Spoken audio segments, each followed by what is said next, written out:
What's up guys, Raziel here again, and this is the video I promised in the last video, my top 10 MMORPGs of all time. Now to preface, just as with my top 10 RPGs that I released earlier, this is going to be bias. I've played an absolute shitload of MMORPGs, it's my favorite genre and it's the focus of this channel, but I have not played every single one. The things that determined what made the list here are a few major factors. First, it's fun, how much I enjoyed it, its ingenuity, what it did that might have been unique compared to other MMOs, how it affected the genre overall, and also I'll take into consideration how many players each game has or had at its peak, but that factor wasn't the overall determining factors, to be clear. Now, let's do the drop and start to trigger everyone who views their game not making it high on the list or making it on the list at all as a personal attack. I am Raziel.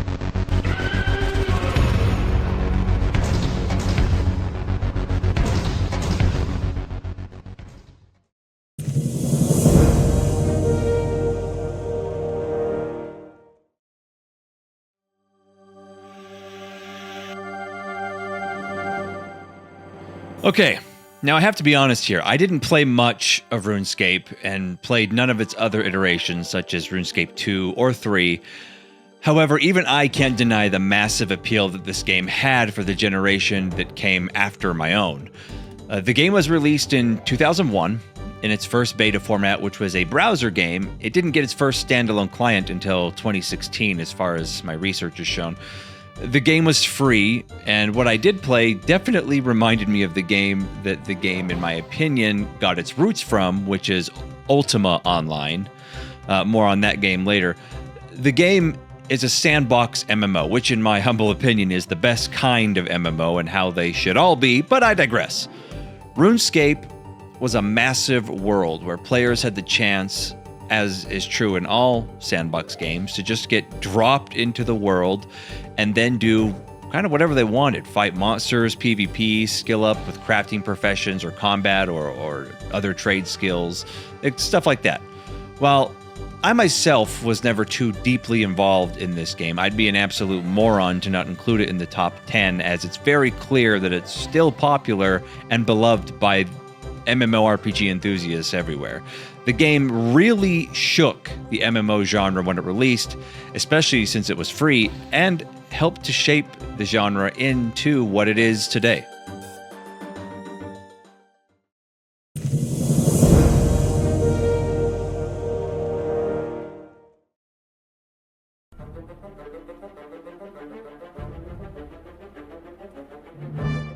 Oh, Star Wars.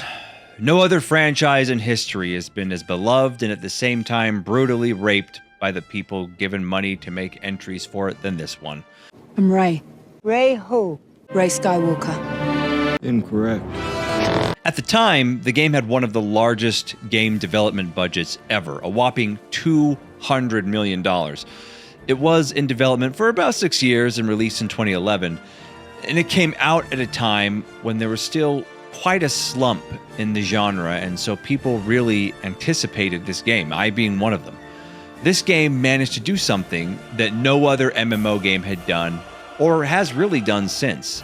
It told a fantastic narrative in an MMO where you got to actually make choices that changed the outcome of your character, the characters in the story around you, and whether or not you aligned with evil or good. You know, the light side and the dark side of the Force. Now, the actual MMO elements fell flat on their face once you hit endgame, but that doesn't take away from the fact that this game was an absolute blast from the very start to the finish of the story. It has since lost a lot of servers and went free to play with an optional sub mode, and the game is still undergoing new changes and expansions and still has somewhat of a healthy player base. In my opinion, the biggest thing that held this game back from reaching the heights it could have reached is the fact that the developer's choice of game engine was very poor. The Hero engine, or Hero 2 engine, which is just not a good choice for an MMO was the one that was picked. At the end of the day, if you're a Star Wars fan and have not played this game, I highly recommend it for the story alone. But as far as what it did for the genre, it definitely paved the way for storytelling in MMOs. And not only that, but it took a step up and a lot of leads from its older and now largely forgotten MMO, Star Wars Galaxies.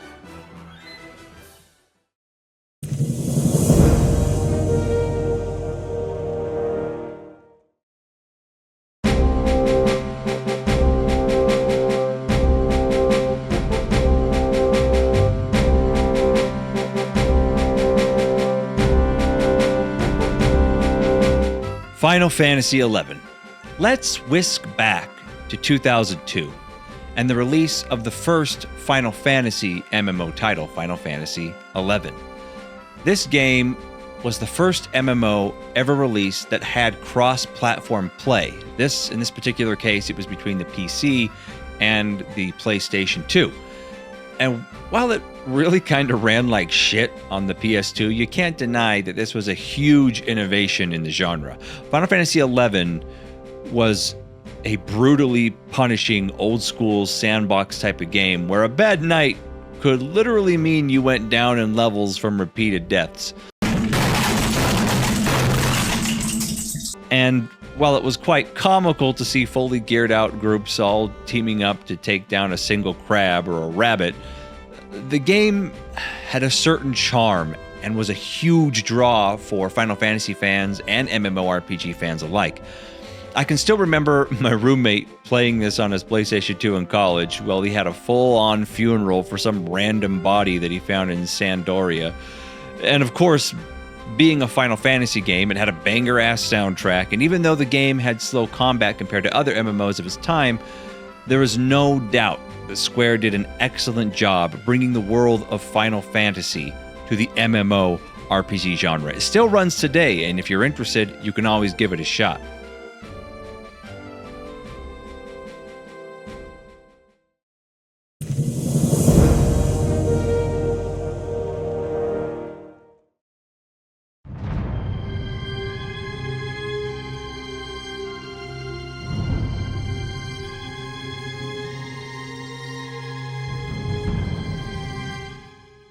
Elder Scrolls is a very beloved series. You can tell that by the hate comments that I didn't include any of them in my top RPG video that I mostly recently released.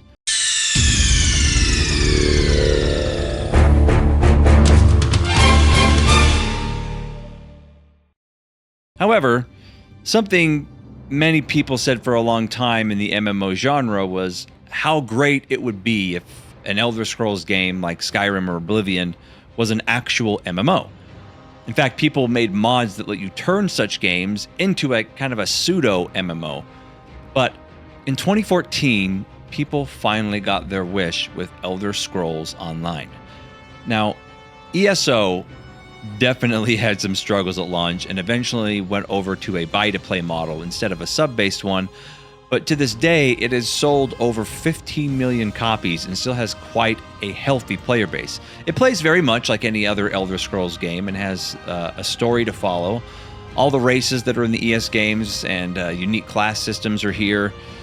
As a theme park MMO, it did borrow a lot of systems and success from games like World of Warcraft. However, and which is kind of true for most theme parks, expansions are still being released for it. And while the combat and gameplay doesn't appeal to me personally, I can't deny that the game definitely has its place in the top 10 MMORPGs, which can be seen just by looking at its success, how it was able to kind of unbury itself from its rocky launch, the fact that it's on multiple platforms, has a dedicated player base, its PvP is also rated amongst the top in the genre right now. And it's plain to see why with its constant game balancing updates, with many of the initial complaints the game had at launch have been resolved. If you're a huge Elder Scrolls fan and an MMO fan, I'm sure this game will give you hours and hours of enjoyment. I tried it, and for the most part, I had fun. There's just nothing about it, about my particular taste that kept me playing, but I can definitely see why its player base is up there with the best of them.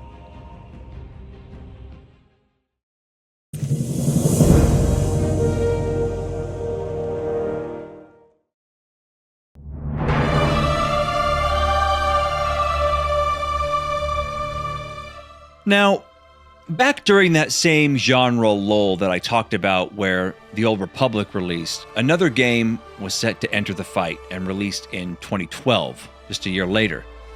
This game was Guild Wars 2, and while other MMOs in the past had attempted to waver from the quest hub style leveling process that was introduced and made popular in World of Warcraft, with dynamic events such as in games like Rift, Guild Wars 2 had a spin on it that hadn't been done before.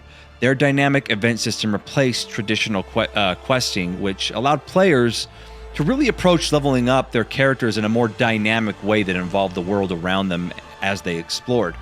It also introduced ways to use your environment as weapons, a dodge feature, and changed up what abilities you could do depending on what type of weapon you were wielding.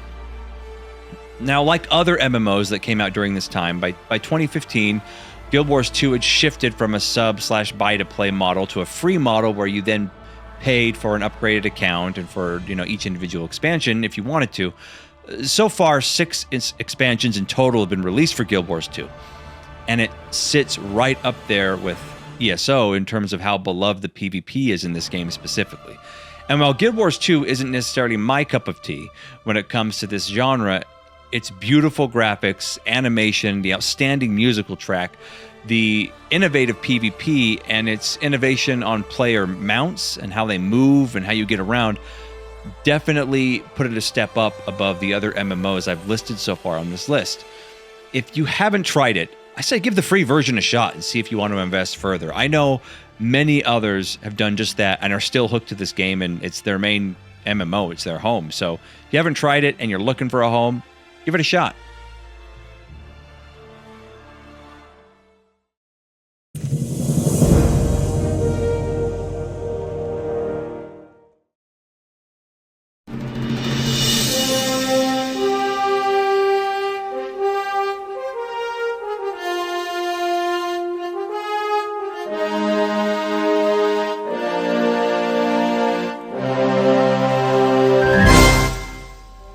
Back in 2002, an MMO released that tried to take the mantle of king of MMOs during the season or time span of the first and second gen MMORPGs.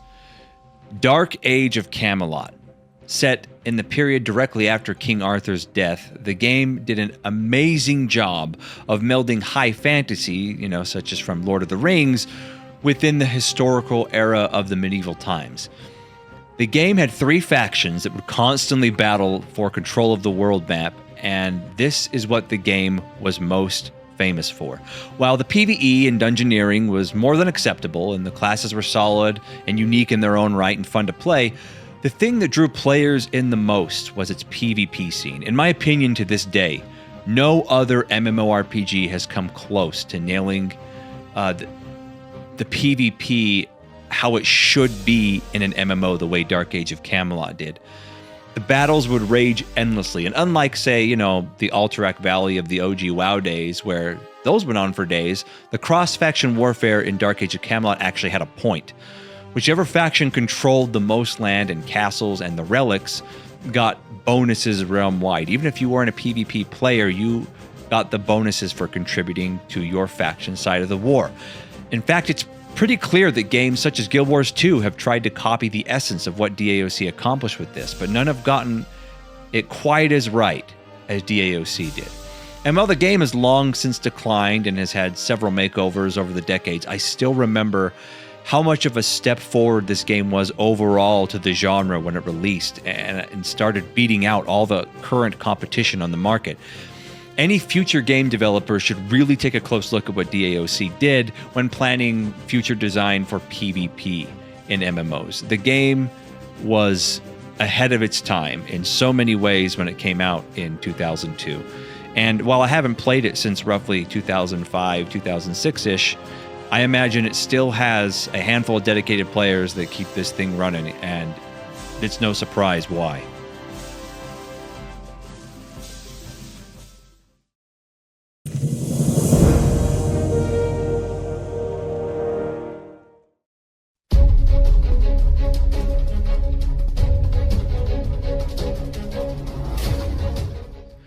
Okay.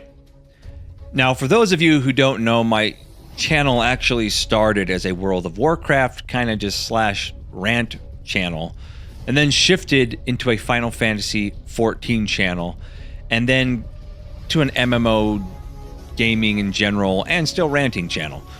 I have a love-hate relationship with this game. Currently, I don't play the game anymore because I felt it had become stale for me and it didn't really go in the direction I was hoping with its later expansions.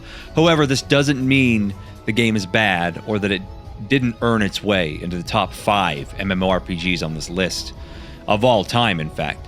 Final Fantasy XIV started out in 1.0, its original iteration, as probably one of the biggest pieces of shit ever made in this genre. I'm not exaggerating. It was released in 2010, and it was just universally disliked by the masses due to the various problems it had, such as terrible performance, lack of optimization, memory leaks, its slow-paced combat and systems like the experience fatigue system. Square was trying to take the success of Final Fantasy XI and build off of it for 14, but they went completely in the wrong direction, and Square knew it. Enter the savior Yoshi P and his team in 2011 to fix this nightmare, and lo and behold, he was able to do what no one had ever been able to do before in history, in the history of the gaming industry. Yoshi P was able to take this failure of a game, and in barely over a year and a half to 2 years' time, was able to transform it into one of the top MMOs of all time, a fantastic game. Its MSQ, its main story quest line, was riveting. Nearly every system in the game was overhauled or removed and replaced completely. The engine went over a massive amount of changes to optimize its performance. The combat became smooth and much faster and more reactionary. The visuals were still absolutely drop-dead gorgeous, and they even included free subs and other incentives, you know, for those poor suckers that stuck with the OG game while the new one was being overhauled. Quite a rare thing to see from a AAA company in this day and age, where they do something like this to show their appreciation and apologize for the failure of a highly anticipated title. As with all Final Fantasy games, the music in the game is second to none, and following suit of Final Fantasy XI, 14 was cross-platform as well, and remains so to this day. In fact, even with the latest expansion, Dawntrail, they added Xbox support. So now you can play it on PC, PlayStation 4, 5, and the Xbox. Although, you may have to correct me on that, PS4 might be getting not supported soon, I don't remember. I personally had a wonderful time in Final Fantasy XIV during my time playing it from its initial launch as A Realm Reborn and through every expansion afterwards until roughly the end of Endwalker.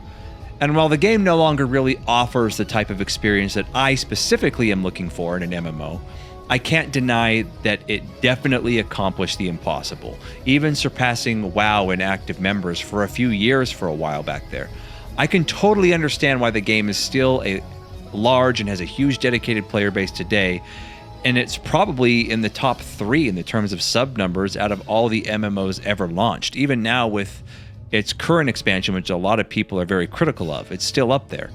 If you're a huge story buff and a huge Final Fantasy fan and love being able to solo most content in MMO, then I highly recommend giving Final Fantasy XIV a shot.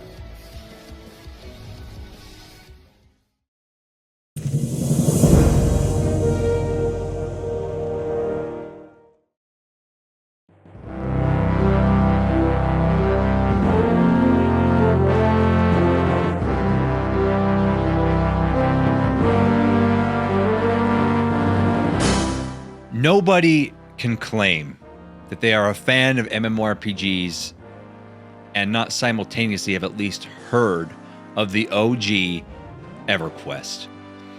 EverQuest was the first 3D MMORPG ever released, and it truly was the first game to ever take the roots of the MMORPG genre, which is Dungeons & Dragons, and implement it into an online, massively multiplayer 3D environment.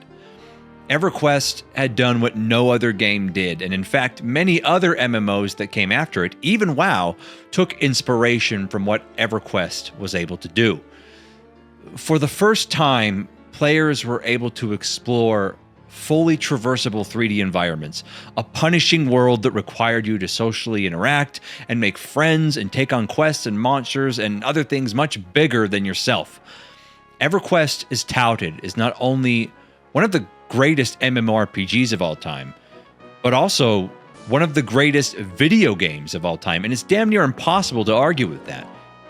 It is still going today, and at this point it has 31, yeah, you heard it right, 31 fucking expansions. Now, I myself didn't give EQ a shot until much later, and you'll soon find out why when you learn what my next game is on the list.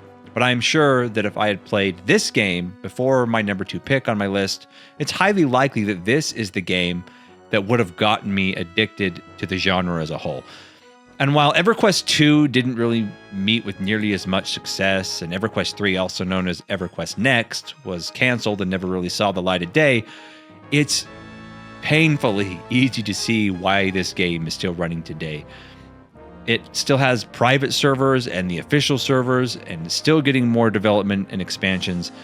It was a masterpiece in the genre, and it set the tone going forward with what players wanted out of the MMORPG.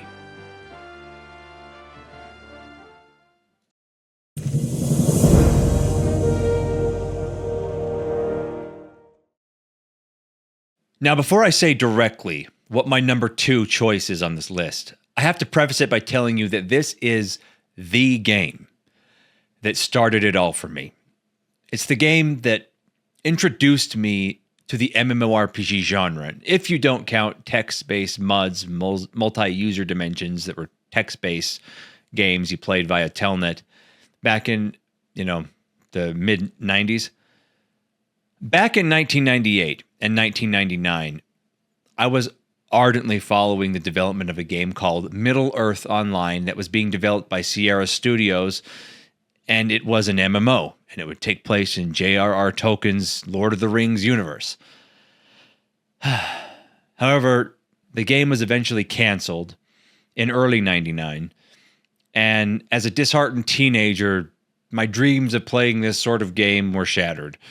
I hadn't heard of EverQuest. It wasn't even on my radar. I wasn't subscribed to any gamer magazines at that point.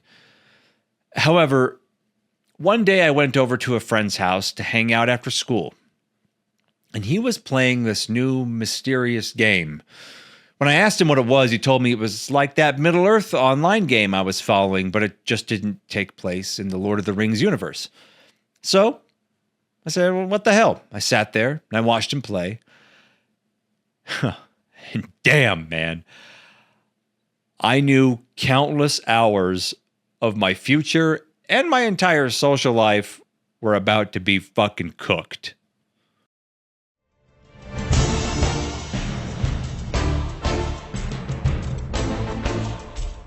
Asheron's Call. Never will there ever again be a game that did for gaming what this one did for me. AC was released back in 1999, about 8 months after EverQuest. It was also a 3D MMORPG, and in my opinion had better visuals, smoother gameplay, and was more action-focused than EverQuest was. As a sandbox MMO, AC dropped you in the starter zone, gave you a few basic pointers on how to play, what the buttons did, how the UI functioned, and then you were out on your own to explore, hunt, and die. A lot. Unlike EverQuest and other MMOs before Asheron's Call was released, it had only ambient sounds of the world around you. There was no background music anywhere. If you were in a city, you would just hear the hustle and bustle of the townsfolk and their talking. In the wilderness, you would hear the wind in the trees and the sounds of bees and birds. And in dungeons and caves, you would hear the echoes of the dripping water and the war stomps and vocal noises of the monsters that were deep inside. AC truly was about as immersive as you could get at the time, but that alone and my nostalgia boner for the game are not what made it on this list. AC was way ahead of its time in terms of its freedom and class design and how you built your character and leveled up, as well as the systems put into the game, until later add-ons ruined a lot of them. For example, if you picked magic schools in your skill lists to, be a mage or a caster type class, you would have to try and figure out the combinations of ingredients you would need to actually learn and cast the spells. Once learned, the spells themselves were more powerful based on how few people on your server knew the same spell. So you would not want to share your discoveries or your spells with randoms if you were trying to stay the most powerful mage in all the land, if you know what I'm saying. In addition, the lore and the story of the game was all discoverable in-game, and they also posted blogs of main characters on the website if you were interested in it. But you did not have to participate in any overarching narrative that forced you to be the hero like in modern MMOs. You are still yourself, just one guy or gal on the planet of Dareth running around trying to survive. Hero or villain in your own story, depending on how you interacted with the other players on your server and the reputation you built. I myself, and the friend that got me in the game that I mentioned in my story earlier, became infamous PvP gods that ran around stomping everyone as the 2 highest leveled characters on our server for a long time. I can distinctly remember chain draining some guy through a wall of a tent in a town to his death, and then getting death threats from this dude via, in-game chat, telling me how he was going to find me IRL, cut my dick off, and then feed it to me. Whew. Good fucking times, man. One of the greatest things, however, about Assurance Call was how the developers handled the huge story beats of the game that I've never seen any other game do before or since. The game developers themselves would log on as the actual main heroes and villains of the story, fight each other, interact directly with the players, even kill us if necessary. It really made you feel like you were part of the world, and I don't understand why developers aren't doing this today. It's absolutely genius.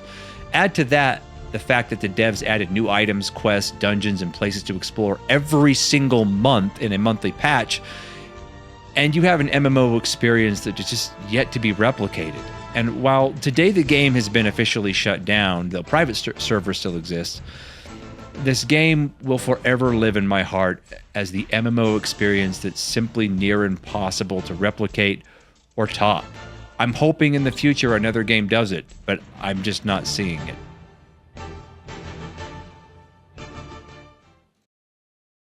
Now, as in my other video for the best 10 RPGs of all time, this one also has some honorable mentions that we're going to throw out there before we get to the number 1 game on the list. And again, I have it up here on my screen, so pardon the lack of eye contact if it's not there. But a few games I wanted to throw out that I have played all of them on the honorable mentions list, and except for one, and I'll tell you which one. But I felt after playing them, researching them, and seeing that their general player base is still pretty active, it would be stupid of me to not include them. So here are the games that deserve honorable mentions for the MMO titles, because we know that the MMO genre as a whole is an absolute cesspool of shit. So we have to point out the good ones where they are. First and foremost, Lord of the Rings Online. The game is still around and is still receiving updates. I played it a bit with my little brother, and it was a fun time. Lineage 2, which the upcoming Ashes of Creation is highly based off of. Very popular game. Ultima Online, the OG of OGs, which was the first graphical MMORPG, unless you count Meridian 59. But Ultima Online is still a huge game to this day, and my uncle still plays it. Rift. Man, I had high hopes for Rift, and it still exists, but it had to go through a big downfall first. I think its class systems and everything about it were very unique and fun. I thought it was the most successful of the WoW clones, but ultimately, it just made honorable mention. EVE Online, and I know this is like a hardcore game, especially the economy in this game. A lot of people play it. I didn't play it because it's really hard for me to get into sci-fi at all, but I have to recognize it as a top honorable mention on this list. Aion, I played that quite a bit on its release, and I know it had a recent re-release of its original version. Definitely deserves a shout out here.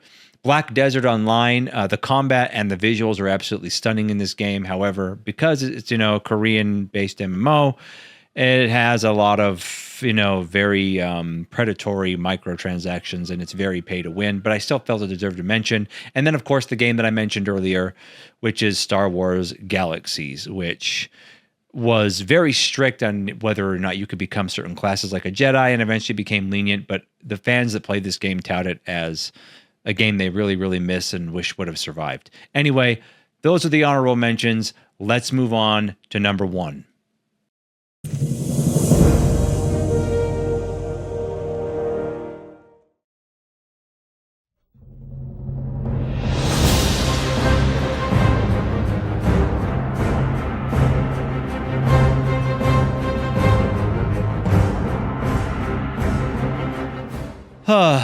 Now, before you rage, World of Warcraft is in my #1 spot for obvious reasons. Whether you hate the game, you never played it, or you quit the game a long time ago is irrelevant. Nobody can deny that Blizzard caught lightning in a bottle back in 2004 when it released this game. This game fundamentally and permanently changed the landscape of the genre in a way no other game has done before or has done since. It introduced the entire concept of a theme park MMO, and practically every single MMO that has released since has copied the design and a lot of the systems of World of Warcraft in various ways in their attempts to mimic its success. World of Warcraft, at its peak during the expansion of Wrath of the Lich King, held the world record for the most subscriptions to an MMORPG, and it has yet to be beat on that front. Its popularity boomed, and commercials on TV, as well as even questions on popular game shows like Jeopardy about the game, started to become commonplace. New slang and gamer terms spawned from this game that we still use today, as well as some of the most memorable videos, such as Leroy Jenkins and skits during YouTube's infancy, came out because of World of Warcraft. World of Warcraft took not just the MMO genre and the gaming industry by storm, but the phenomenon crashed over the entire world as a whole. Even non-gamers know the name World of Warcraft. The game is now in its 10th expansion and has changed drastically from its original form, but there are many Blizzard-supported versions of the game out now, and to try to capture the attention of as many different types of MMO players as possible. We have Retail WoW, which is currently in its expansion, The War Within. Classic WoW just got new servers. Classic WoW Hardcore. Classic WoW Season of Discovery is like a new direction spin on the original game. Classic WoW Cataclysm, which they just announced that Classic Mist of Pandaria is going to come out next year. So there's lots of different iterations of the game available, not even to mention the many different private servers for expansions that still exist despite Blizzard's best efforts to legally shut them down. So what made this game so special and unique and capture the attention of gamers for going on 20 years now? I think it's many things. The structure of its dungeon and raid content, its battle design, boss design, its PvP battlegrounds, its unique art style, the peerlessly smooth and reactive combat and gameplay that, in my opinion, is yet to be matched in any MMORPG. Its world and lore, while I'll admit Blizzard sucks at telling a narrative when you compare it to things like Star Wars: The Old Republic or the main scenario quests in Final Fantasy XIV, WoW got a huge leg up in the story department by taking place in a world that gamers had already been a part of for years in Warcraft 1, 2, 3, and all their respective expansions. Love it or hate it, World of Warcraft is a masterpiece that permanently changed what MMORPGs were or even could be. Now, I'm not a Blizzard fanboy, and throughout my YouTube videos, if you actually take a couple seconds to look, I have been very critical of the bullshit that Blizzard has pulled, and I'd be the first to admit that some of the changes WoW made to the RPG genre as a whole were not for the better. But that doesn't change the fact that this game has held my attention longer and given me more enjoyment than any other game in the genre for the last 2 decades. And while I don't play it nearly as much as I did in the early days, I can't deny that WoW is the king of the MMORPG and will likely remain so for a long while until, a developer steps up and tops it, which has been tried countless times over the last 2 decades, and it just hasn't happened yet. World of Warcraft, despite all its flaws, is an amazing game. And if you haven't ever played it, I highly recommend you do. There's lots, as I said earlier, there's lots of versions out there you can try and see if it scratches your itch. So, that's it, guys. That wraps up my top 10 best MMORPGs of all time. Did any of yours make it on the list? Would you arrange the list differently? Did some of them not, and you want to rage in the comments below, and I don't know what the fuck I'm talking about? well, go ahead. Go do it. No sweat off my sack. Anyway, guys, I hope you liked the video. I really, really appreciate it. I will be starting to stream a lot more soon, especially now that I'm in the Ashes of Creation beta. You see the little dog in the background walking around. He's doing well. But yeah, and I'll probably be streaming them here on YouTube. I'm also going to be in next week on somebody else's, another small content creators channel, and we will be doing discussing some of the best games of all time, and I will repost his live stream on my YouTube channel later for your viewing enjoyment. But anyway, guys, thanks for watching. Comments down below. Love you guys, and as always, keep it real.